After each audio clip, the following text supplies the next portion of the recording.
নওগাঁর মান্দায় মাসব্যাপী অনুষ্ঠিত বৃক্ষরোপণ কর্মসূচির উদ্বোধন করা হয়েছে। নওগাঁ জেলা প্রতিনিধি ওয়াসিম রাজু জানান, শুক্রবার বিকেলে তেঁতুলিয়া ইউনিয়ন বিএনপির উদ্যোগে তেঁতুলিয়া ডিবি উচ্চ বিদ্যালয় মাঠ প্রাঙ্গণে এর আনুষ্ঠানিক উদ্বোধন করা হয়।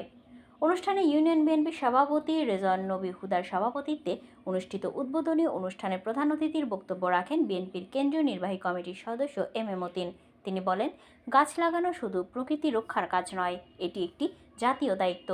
দেশের জলবায়ু সুরক্ষা, খাদ্য নিরাপত্তা, স্বাস্থ্য এবং ভবিষ্যৎ প্রজন্মের জন্য একটি সবুজ পরিবেশ গড়ে তুলতে হলে সবাইকে গাছ লাগাতে হবে। অনুষ্ঠানে আরও বক্তব্য রাখেন মান্দা উপজেলা বিএনপির সিনিয়র যুগ্ম আহ্বায়ক এ কে এম নাজমুল হক নাজু, উপজেলা কমিটির সদস্য অ্যাডভোকেট বিশ্বজিৎ কুমার সরকার, বিএনপি নেতা বেলাল হোসেন খান, নওগাঁ জেলা ছাত্রদলের যুগ্ম আহ্বায়ক শহীদুল ইসলাম সোহাগ, মান্দা উপজেলা যুবদলের আহ্বায়ক নুরুল ইসলাম, মান্দা উপজেলা কৃষক দলের আহ্বায়ক এমদাদুল হক সুলতান, তেঁতুলিয়া ইউনিয়ন বিএনপি সাধারণ সম্পাদক আব্দুর জব্বার মোল্লা এবং সাংগঠনিক সম্পাদক মোহাম্মদ গোলাম কিবরিয়া জুয়েল, তেঁতুলিয়া ইউনিয়ন ছাত্রদলের সভাপতি আব্দুল হান্নান।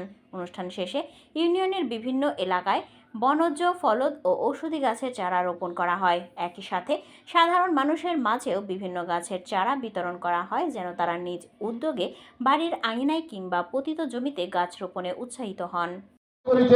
একটি উক্তি রয়েছে, ছোট ছোট বালুকণা বিন্দু বিন্দু জল গড়ে তুলে মহাদেশ সাগর অতল। সুতরাং আপনি মনে করবেন না যে আপনি একটি গাছ লাগালেন তাতে আর কি হবে, ওই একটি গাছই আমার দরকার। এইভাবে প্রত্যেককে যদি আমরা গাছ লাগানোর জন্য সচেতন করতে পারি, প্রত্যেকে যদি আমরা গাছ লাগাই, দেখবেন আমাদের দেশে অভাব থাকবে না।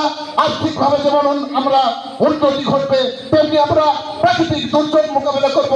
আমরা বিশুদ্ধ যে অক্সিজেন সেটি গ্রহণ করে আমরা শরীর সুস্থ রাখবো। ব্যক্ত করবেন আমরা পর্যায়ক্রমে দেশনেত্রী বেগম খালেদা জিয়ার নেতৃত্বে, আমাদের প্রিয় নেতা জনাব তারেক রহমানের নেতৃত্বে আগামী দিনের একটি সুন্দর, সুখী, সমৃদ্ধপূর্ণ বাংলাদেশ এবং শান্তিপূর্ণ, সৌহার্দ্যপূর্ণ ভাতৃত্বের বন্ধনে আমরা বৈষম্যহীন একটি বাংলাদেশ